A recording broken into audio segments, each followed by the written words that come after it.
entonces era orando. Entonces, claro, llega un momento donde para hacer esta película, de la que te platicaba, donde no hablaba inglés. ¿Cómo se tituló, por cierto? Chasing Papi se llamaba. Sí. Uh-huh. Una película que, por cierto, no la vean, pero bueno, en ese entonces era una película para mí y era todo para mí. Contrataron una maestra de inglés para que me ayudara con el guión. Bueno, esta maestra de inglés resultó ser una mujer católica, devota, de hueso colorado, muy inteligente, con mucha sabiduría. Y claro, al principio, no solamente ella me estaba enseñando inglés, sino que estaba sembrando semillitas. Y al principio, pues yo estaba en una posición muy, ya sabes, arrogante, bastante orgulloso, no la dejaba entrar, pero ella, de una manera, pues con mucho cariño, persistente, el inteligente, Santo trabajando. Empezó a entrar y llegó un momento, ella utilizó mucho el método socrático, haciendo muchas preguntas, y ella no me decía, ella no me respondía, simplemente me hacía preguntas y yo mismo al final me daba cuenta que estaba viendo una contradicción. Preguntas como, no sé, ¿cuál es el propósito de la vida? ¿Cuál es el sentido de la vida? ¿Por qué quieres ser actor? ¿Cómo estás utilizando los talentos que Dios te dio? ¿Quién es Dios en tu vida? ¿Qué representa tu fe? Y llegó un momento donde me bombardeó con 1000 preguntas que después de 6 meses me tumbó del caballo. Y me di cuenta que lo que rompió mi corazón fue al darme cuenta no solamente que había dañado a muchas personas con los proyectos y con el estilo de vida que yo estaba llevando. No solamente le hice daño a mi familia, a personas, a mí mismo, pero lo que rompió mi corazón fue cuando me di cuenta que había ofendido a Dios con el estilo de vida que llevaba. Y ahí fue donde... ¿Pero tú todavía te considerabas católico en ese momento? ¿O sí, no, claro, siempre, toda mi vida. O sea, eras católico a tu manera. Católico a mi manera. ¿Y qué pasa? Cuando no tienes una formación, pues yo iba a misa los domingos, de vez en cuando, Navidad siempre con mi familia, rezaba todas las noches y creía en Dios y yo sentía que amaba a Dios. Lo que pasa es que al no tener la formación, pues yo hice un catolicismo a mi manera donde me daba yo permiso de hacer... Acomodaba lo que tú querías. Claro, yo acomodaba, bueno, esto sí, esto no, mientras no... Bueno, pues yo soy bueno, yo no mato a nadie, no le robo a nadie, pues pues estoy bien. Entonces yo solito me canonizaba, ¿no? ¿Sabes qué digo yo, Tocayo? Que católico a mi manera es la mejor manera de no ser católico. Totalmente. Es la mejor manera, y desgraciadamente hay muchos católicos que viven en ese tipo de situación, que dicen, no, yo acepto esto del Papa, yo no acepto esto, yo esto sí, y se fabrican un catolicismo a su gusto, y eso no es el camino, como tú después lo descubriste. Y yo estaba peor que eso, porque por lo menos esas personas de alguna manera sabían que estaban haciendo algo mal porque estaban rechazando algo. Yo estaba viviendo completamente en una ignorancia, yo ni siquiera estaba... en una posición de decir, bueno, esto sí, esto no. Yo solito iba agarrando lo que yo sentía que estaba bien, pero nunca tuve una formación. Entonces, claro, cuando llega esta mujer a mi vida y me empieza a hacer estas preguntas y yo me di cuenta que ella estaba bien, cuando reconocí que mi cuerpo es el templo del Espíritu Santo, por primera vez, cuando empecé a leer la Biblia por primera vez, cuando empecé a abrirme realmente a la posibilidad de que podría yo estar mal en todo, porque muchas veces la soberbia y el orgullo pues no te deja, ¿no? Y recuerdo ese día que se fue de mi casa cuando me dijo, bueno, si tanto amas a Dios y si, como tú dices, y veo que tienes una Biblia y eres muy orgulloso de ser católico, entonces ¿por qué insultas a Dios? ¿Por qué rompes los mandamientos? ¿Por qué esto y por qué el otro? ¿Por qué insultas? ¿Por qué tratas así tu cuerpo, que es el templo del Espíritu Santo? Y se fue. Y no sé qué pasó. ¿Cuál es su nombre de ella? Porque vale la pena que la mencionemos públicamente su nombre, si quieres. Yasmín. Yasmín. Instrumento una mujer, de Dios en tu vida. Un instrumento grande. Dios la puso en tu vida. Dios la puso y ve dónde, en Hollywood. O sea... El lugar más impensable para una conversión. Como dicen, ¿no? Donde más abunda el pecado, ahí abunda más la gracia, ¿no? Pero recuerdo que ese día se fue y entró un calor, algo que nunca había sentido en mi vida, que empecé a llorar como niño chiquito por días, tirado, pero en un rincón. Y fue una sensación que no te la puedo describir con palabras. Temblaba por dentro. Yo tuve esa sensación, Eduardo. Yo tuve esa sensación. ¿Y sabes qué fue lo que te pasó ahí? Recibiste el bautismo en el Espíritu Santo. Eso fue lo que pasó en ese momento. Y veo que todavía ese momento sigue siendo importantísimo en tu vida porque te trabó. Y para que un actor con las tablas que tú tienes se trabe, Por eso te estoy sacando un poquito del trago. Pero bendito Dios por ese momento. Fue un momento muy especial.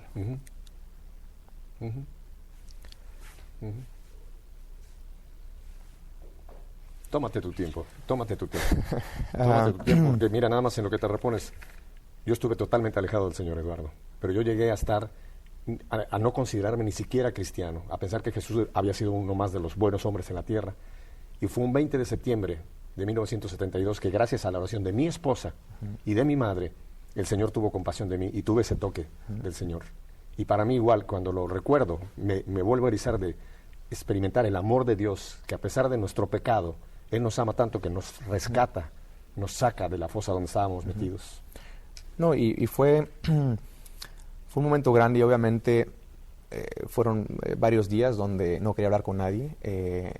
Por un lado, la culpa también me estaba matando, porque cuando te das cuenta que desperdiciaste tu vida, tus talentos, tenía 28 años, entonces era un enojo contra mí mismo y al mismo tiempo, bueno, y todo el amor que yo le tenía a Dios, entonces, ¿era falso? ¿O cómo arreglo esto? Entonces no tenía en ese momento ningún director espiritual, no había ningún sacerdote con el que yo pudiera hablar. Me daba pena también hablar con Yasmín de lo que había pasado, porque no le quería decir lo que ella había causado en mi vida en ese momento, porque me daba pena. Entonces estaba como que solo tragándome toda esta, pues estos sentimientos que estaban pasando, ¿no? Estas emociones, hasta que llegó un momento donde me di cuenta de lo que había dicho Santa Faustina, ¿no? Todos los pecados del mundo entero, desde el principio de la humanidad hasta el fin del mundo, no son nada más que una gota de agua en el mar de la misericordia de Dios. Y esa fue la noticia, la buena noticia para mí, porque hasta ese entonces yo la culpa me estaba matando. Yo pensaba que no tenía ya perdón. ¿Y sabes quién trabajaba atrás de esto? Satanás. Me tenía... Porque Satanás es el príncipe de la mentira. Entonces él trata a base de esa culpabilidad de volverte a nulificar. Así que atrás estaba el demonio queriendo totalmente, me tenía ahí amarrado. Eso no era de Dios la culpabilidad, venía del demonio. Lo de Dios fue la conversión y el reconocer. Fue como un acto de contrición, de estar totalmente arrepentido, y a partir de ese momento yo me había, en ese día, que te menciono, ahí fue donde, volteando hacia arriba, pidiéndole perdón, y a partir de hoy no vuelvo a utilizar mis talentos de una manera que te ofenda. A partir de hoy yo no vuelvo a tocar a una mujer hasta el día que me case. A partir de hoy, hice un contrato ahí un buen contrato, ¿no? Firmado con la sangre de Cristo. Ahí lo firmé con lágrimas. Pero después, como tú dices, llega el enemigo y trata de la culpa, matar todo eso, esos frutos que estaban pasando en ese momento, ¿no? Y había ese pleito, una ¿no? batalla interno. Y fue donde, hablando con unos amigos en México, me recomiendan hablar con un sacerdote. Voy a hablar con este sacerdote porque yo quería hablar con alguien en español, quería desahogarme en español. Finalmente logro hablar con ese sacerdote que se llama el padre Juan Rivas. Hablando con él, le platico un poquito de todo lo que me estaba pasando, porque ni yo mismo a veces, yo ahorita te lo puedo articular un poquito más. En aquel entonces yo no podía articular todo esto que te estoy platicando. No podía poner palabras, era una sensación interna y ni yo mismo sabía qué me estaba pasando. Me regala algunos libros, entre ellos Roma Dulce Hogar, del doctor Scott Hunt. Cuando cierro ese libro fue cuando descubro realmente el valor en la Santa Misa, que tampoco lo conocía, y a partir de ahí fue cuando le hago una promesa a Dios, decirle que voy a estar en misa todos los días por el resto de mi vida, y empiezo a ir a misa todos los días. Después de ahí conozco a otro sacerdote, el padre Francisco, donde un día me pregunta: ¿has hecho alguna vez una confesión general? Desconocía también eso. ¿Qué es eso?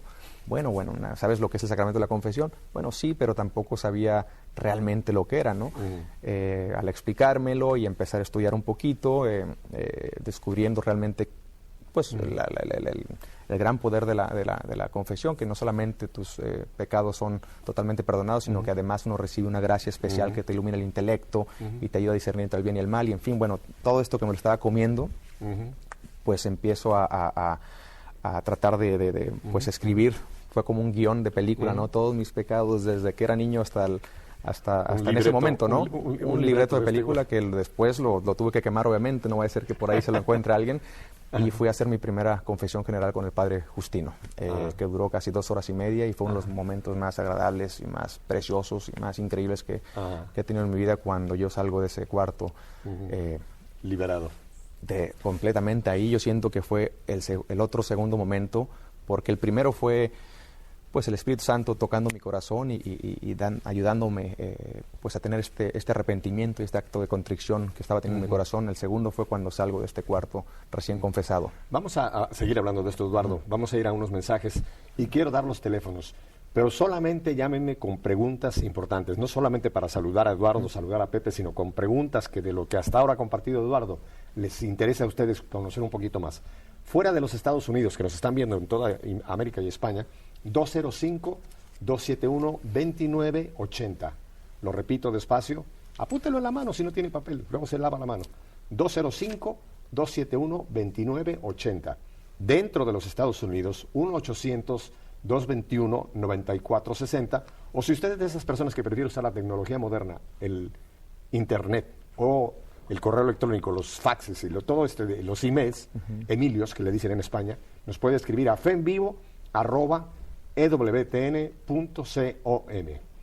Yo sé que están fascinados con lo que están oyendo, ¿verdad? Vuelvo entonces con Eduardo y con ustedes en un par de minutos. No se me mueva de ahí.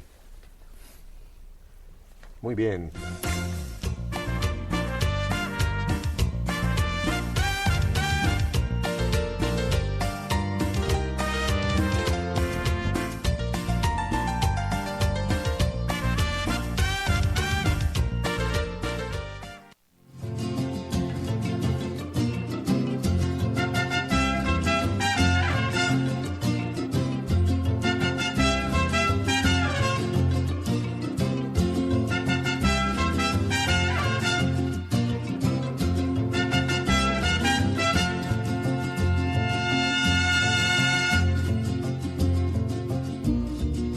Este mariachito es en honor a Pepe Eduardo, porque oyeron que dijo que su nombre es José. José Su Eduardo. Su nombre completo es José Eduardo, así que... Hasta los 18 años me decían Pepe en mi casa. Me siguen diciendo Pepe en mi casa, mis padres y mis hermanas. Yo soy José Antonio, pero si a mí dicen José Antonio, nadie me conoce. Todo el mundo me conoce por Pepe Alonso.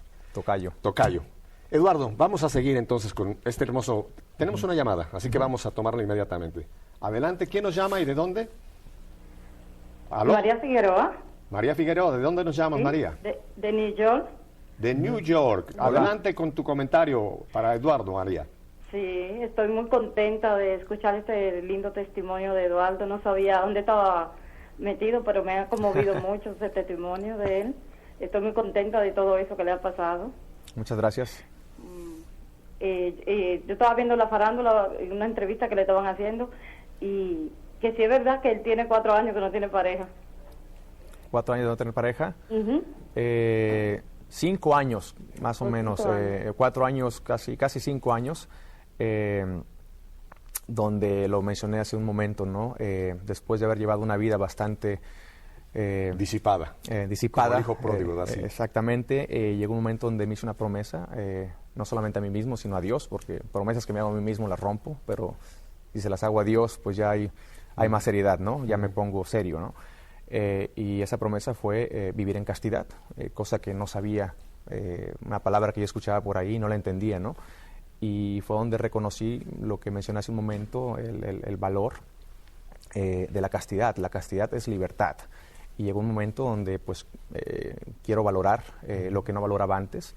Reconocí también que pues mi cuerpo es el templo del Espíritu Santo. Reconocí también que la mujer más importante que va a ser en mi vida después de mi madre y mis hermanas, y bueno, claro, después de nuestra Santísima Madre, la Virgen de Guadalupe, va a ser mi esposa. Entonces, quiero regalarle a mi esposa lo que el regalo que Dios nos ha dado, ¿no? Que es algo sagrado, que es el sexo, ¿no? Entonces, ahí fue donde decidí guardarlo para la noche de mi boda, para esa mujer que todavía no la conozco, pero desde ahorita aprovecho la oportunidad, que está esto grabado, ya le estoy siendo fiel.